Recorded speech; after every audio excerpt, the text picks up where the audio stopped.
ustedes? Bienvenidos una vez más a estos videos sobre historia económica y social general.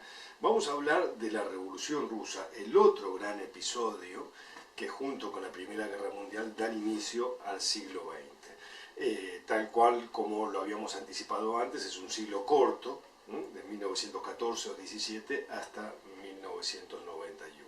Bueno, la Revolución Rusa es la primera gran revolución antiimperialista que se produce en un país periférico, aunque el más poderoso de esa enorme periferia del mundo industrial.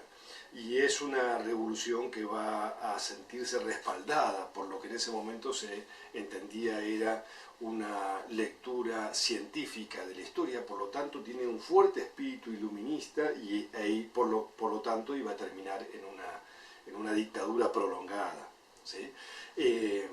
Y va a ser entonces el primer Estado proletario que va a llevar adelante lo que de alguna manera había previsto Marx, a su pesar, porque Marx había planteado que el socialismo se iba a construir una vez que se desarrollara el capitalismo y que profundizara sus contradicciones, pero ahora el socialismo parece que se va a construir en un país atrasado, ¿no? En un país de capitalismo desarrollado.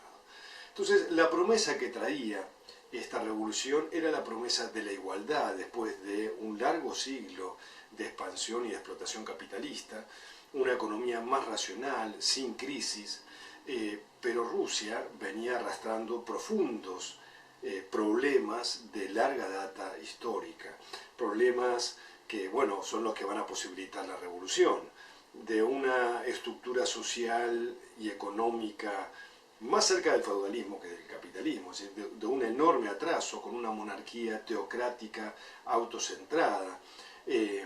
Entonces había que promover la modernización de ese enorme país, que ya se venía planteando en la segunda mitad del siglo XIX.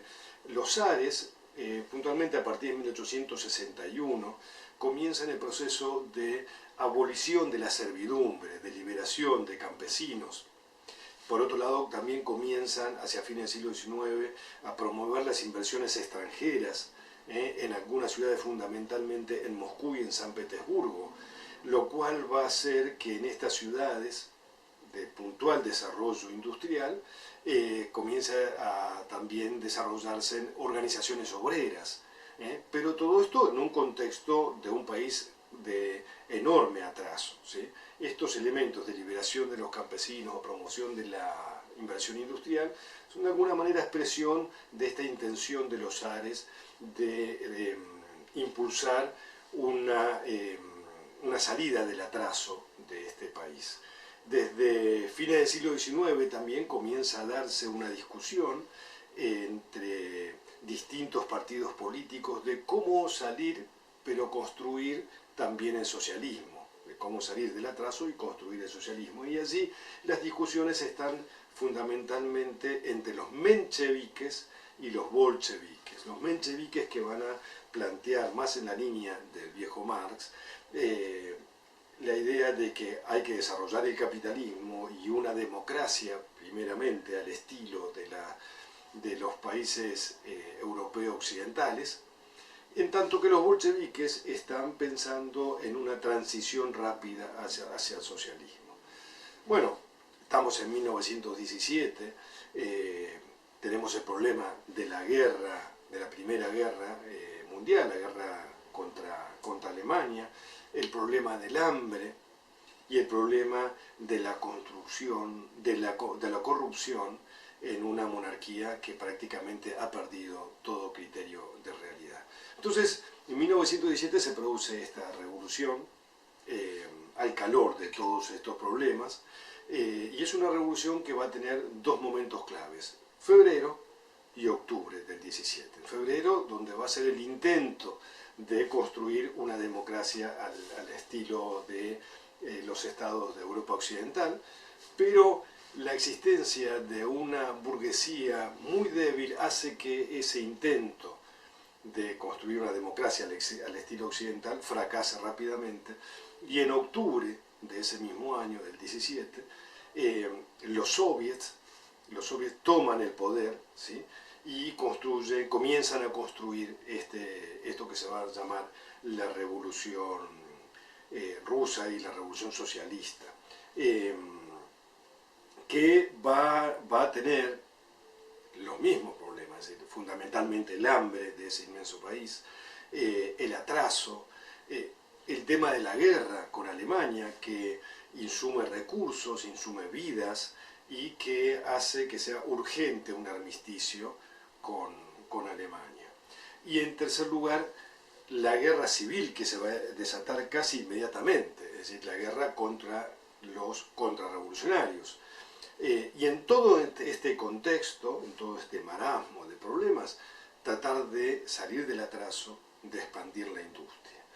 Bueno, en 1918, al año siguiente, el partido bolchevique pasa a llamarse Partido Comunista, comienza la guerra civil con los contrarrevolucionarios y en 1922 se crea la Unión de Repúblicas Socialistas Soviéticas, en una organización federativa de naciones. Y bueno, en todos esos años el problema fundamental va a ser el de la guerra civil, que va a poder resolverla muy bien Trotsky, quien es el que comanda el Ejército Rojo. Y en ese periodo, para poder enfrentar la guerra civil, se crea lo que se llamó el comunismo de guerra, que fue una serie de medidas de emergencia para salvar la revolución en tiempos de guerra. Ese comunismo de guerra significó entonces estatización de industrias, concentración del esfuerzo bélico, centralización de la producción y la distribución de alimentos. Pero en la medida que se fue terminando la guerra civil, también se fue agotando ese periodo y comenzó a instalarse la necesidad de una agenda más precisa para salir del atraso económico y social y para expandir la industria, ¿sí? Y en definitiva construir el prometido socialismo. Entonces, la primera herramienta para eso va a ser a partir de 1921 que Lenin, el gran líder de la revolución, va a promover lo que se llamó la NEP, la nueva política económica, pero que con la muerte de Lenin en 1924 va a comenzar a imponerse un nuevo cambio, además porque la NEP no está teniendo mucho éxito. Entonces, después de un periodo de disputas por el liderazgo que había dejado Lenin, va a comenzar ya un proceso muy rápido de construcción de una industria robusta, una industria pesada robusta, pero esto va a ser un proceso largo y vamos a analizarlo en